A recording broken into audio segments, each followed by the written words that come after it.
I have been waiting and waiting to use this palette, and the time has finally come. This is the Lands of Enchantment palette from Ensley.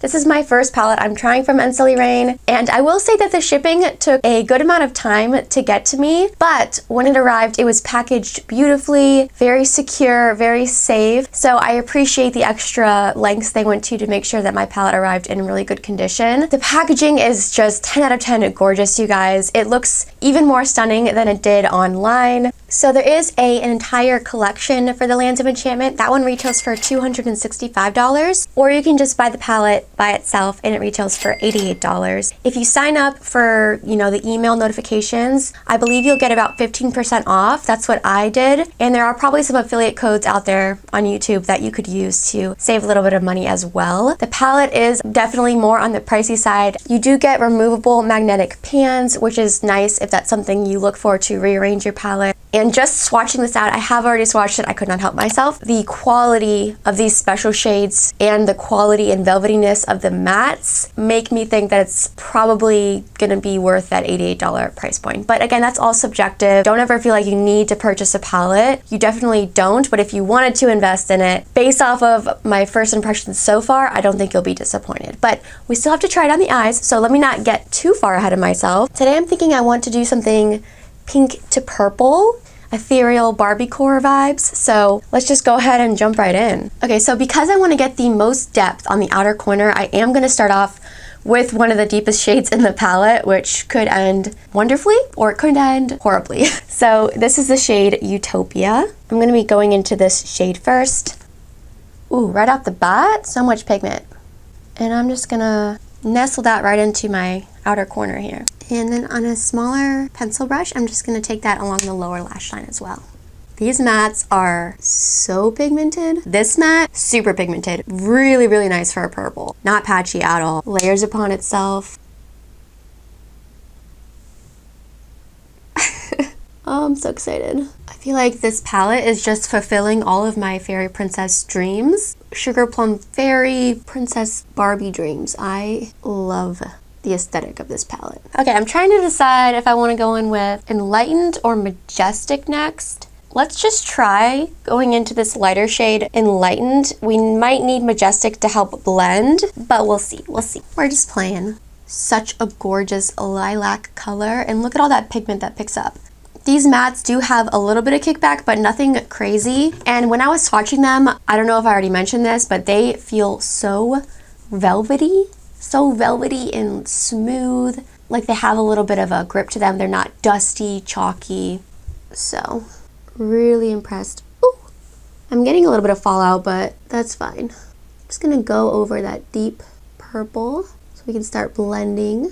That's really pigmented for a brighter, lighter shade. Usually with shades like this, I have to sit and really build them up for a long time.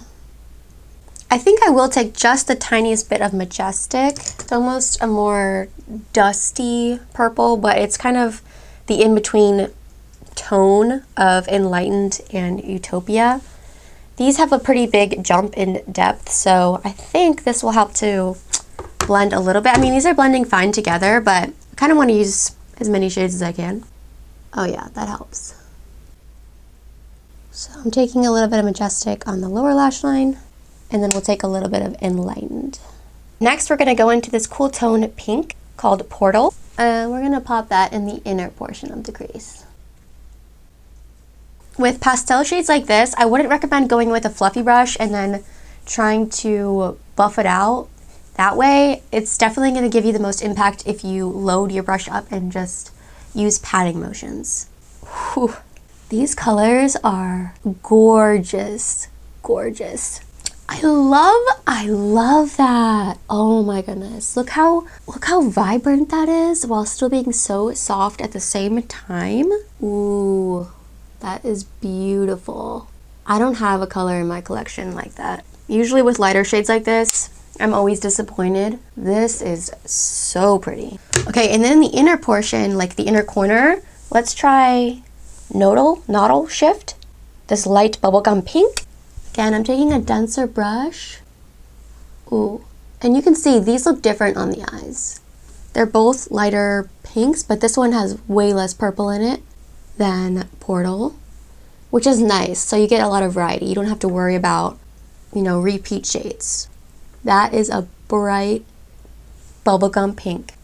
That is so pretty. Let's try one of the shimmers. I can't decide. I can't decide. They're all so gorgeous. All right, this Lunar Light shade is sort of calling my name. So do we do that? Here's Earth Light. This one's more pink. Ooh, that's really pretty. I can't decide! I wish you guys could tell me. Purple, pink, purple, pink. Let's try Earth Light. So I'm gonna take some on my finger. This one is a little bit more, not chunky, but definitely piecey. Ooh, do you see that? Wow. It's like a glittery symphony of pinks and purples and blues and greens and silvers. It almost looks like confetti. I don't think the camera will be able to pick up just how gorgeous that is. So I'm just gonna tap that all over the middle of my lid. And then maybe we use Lunar Light on the lower lash line, because I kind of want to use that one too. It's just too gorgeous to not use, you know? Okay, so I just popped down a little bit of my NYX glitter glue to the lower lash line to help minimize fallout. And then I'm gonna go into the shade Lunar Light. Wow, that is stunning. Ooh, so pretty. That is so pretty. I kind of want to pop a little bit of that on the top too. Right in the center. It's a little chunky, so be careful. Let me try my finger. Oh yeah, that definitely brightens things up. That is so pretty. I'm just gonna go back over with that pink and the purple just to make sure we didn't lose any of those matte shades. Pop on some mascara, some lashes, and then I'll be back to give you guys my final first impressions. It's giving Barbiecore. It's giving Sugar Plum Fairy. It's giving Ethereal Snow Dreams. I love this eye look. I love it. You can't tell me that that is not a gorgeous eye look. My thoughts are, this is an amazing palette. It's expensive, but if you want to splurge, I don't think you'll be disappointed. The shimmer shades are next level, beautiful, ethereal, sparkly. The mattes are top notch, like Pat McGrath, Natasha Denona quality, pigmented, smooth, buildable, amazing.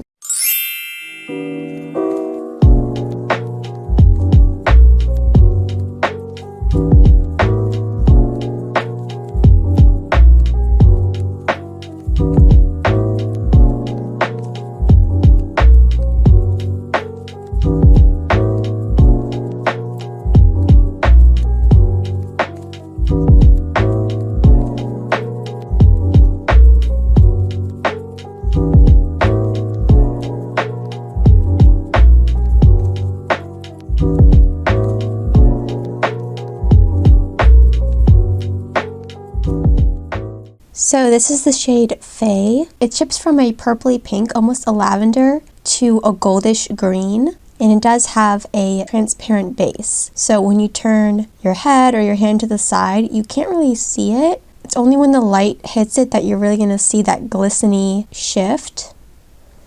It sort of gives holographic, iridescent vibes. The texture is super, super smooth. When you dip your finger into the pan, it doesn't really feel like you're picking anything up. It's not super creamy or loose like some other shimmer shades can be. Here it is on the finger. It almost looks white when you swatch it on your finger. But again, when you start to blend it out, it does have that transparency to it that makes it look almost wet. It's really gorgeous. There are tiny, tiny little pearlescents in this, but I wouldn't call it a glitter by any means. So here is Light Language swatched out. This one is super unique. It almost has a neon luminescence to it.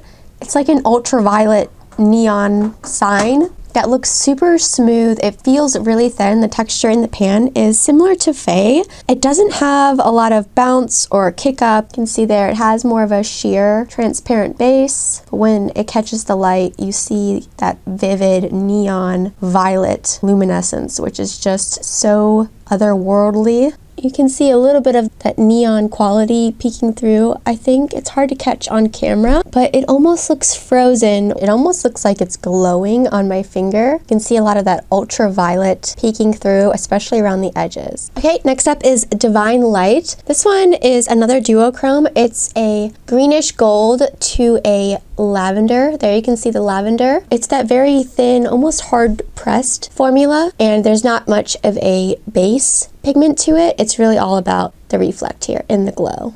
So here's Earthlight. This is the first shimmer that I was swatching where I noticed a definite difference in formulation. This one is much more loosely pressed than the first three shimmers that we swatched. It feels more wet almost, and it seems a bit more chunky, if that makes sense. It's not as thin and hard pressed feeling in the pan.